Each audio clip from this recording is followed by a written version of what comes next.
بلخ کې د کبانو دانې تولیدي کارخونه جوړه او پرانستل شوه. د بلخ ولایت په مرکز مزار شریف ښار کې د مفید ګروپ شرکت له لوري د لومړي ځل لپاره د 1 میلیون امریکایي ډالرو په ارزښت د کبانو دانې تولیدي او صنعتي کارخونه په معیاري او سټانډرډ ډول جوړه او په فعالیت یې پیل وکړ. د یادې کارخونې مسؤلین وایي په بلخ ولایت کې د لومړي ځل لپاره د کبانو د دانې جوړولو کارخونه جوړه کړه چې په 40 ساعتونو کې 40 ټنه د تولید ظرفیت لري. شرکت نو به خاطر غذای ماهی که فابریکه تقریبا 24 تن در 24 ساعت ظرفیت داره و در این شرکت تقریبا 1 میلیون دلار سرمایه گذاری شده. دغه راز د بلخ د صنعت خونې رئیس محمدین ثنایی زاده وایي حکومت چې کوم فرمان د سوداګرو پر وړاندې صادر کړی هغه دې وڅارل شي او پرې پلی دي شي.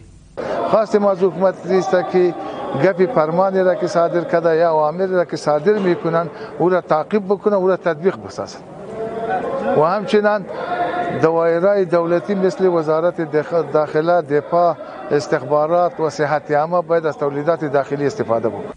ورته مهال یو شمېر د کبانو فارم لرونکي د مفید ګروپ شرکت د کارکړنو د هرکلي سربیره خوشحاله دي. وایي تر پخوا به د فارمونو څو برابره ستونزې حل شي او نور به دې ته اړ نه وي چې له بهرنیو هیوادونو څخه د کبانو خوراکه وارد کړي. قبلا از اینکه ما ماهی را پرورش میدادیم، از اینکه مواد صحیح نبود، خوراکی صحیح نبود، ماهی صحیح رشد نمیکرد، مواد فابریکایی ما نداشتیم. از پاکستان اگر می آمد بسیار قیمتی بزرگ، اما فعلا که این شرکت تولید دانه ماهی را کردن، این برای ما خیلی خوب است و برای رشد ماهی بسیار خوب است. مثلا اگر یک ماهی در زمان سابق ما توسط علف و توسط چیزهای موادهای که چی بود طبیعی پرورش میدادیم، رشد ماهی در 2 سال اگر با وزن 1 کیلو میشد، اما فعلا اگر با پرورشی که ما با دانه مثلا مفید گروپ که از اینکه ما دیدیم میشه، از دیدن کردیم میفهمیم که چه رقم از کیفیتش دیگه ای میتونه در طول 6 ماه به وزن 1 کیلو برسه. ما قبلا دانه ماهی را نداشتیم، در ولایت بلخ در افغانستان نداشتیم. ما قبلا هم وقتش ایجاد فکر میکردیم که در اینجا دانه مرغ و خوراکی حیوانی اینا را تولید میکردن و ما فکر کردیم شاید دانه ماهی را اینا تولید بکنن. ما البته یک بار دیگه مراجعه کرده بودیم به اینجا دیگه. این پیشنهاد را که ما بر از اینا دادیم که ما واقعا به مشکلات مواجه بودیم که دانه ماهی را ما یا جلال آباد خریداری میکردیم که او هم از پاکستان می آمد، از کابل می آوردیم، یعنی برای ما غیر اقتصادی بود.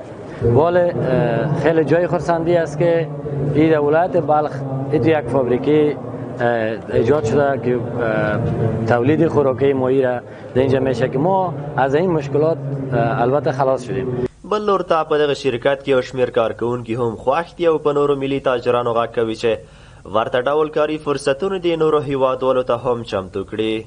من خوشحال هستم که در این شرکت هستم و از کاری که اینجا میکنم دستمزد دارم و مشکلات زندگی خود رفع میکنم و همچنان تقاضا دارم از شخصهای دیگه که توانایی از این را دارن که بتانن شرکت های همچو مفید گروپ را درست کنن و جوانان عزیزی که بیکار هستند بتانن دمو شرکت ها کار کنن. از دیگه شرکت ها خواهش میکنیم که همچنین شرکت ها به کشور ما جور شود که جوانان نشه که به دیگه کشورها خارج سفر کنن و مسافرت رنج و زحمت بکشن.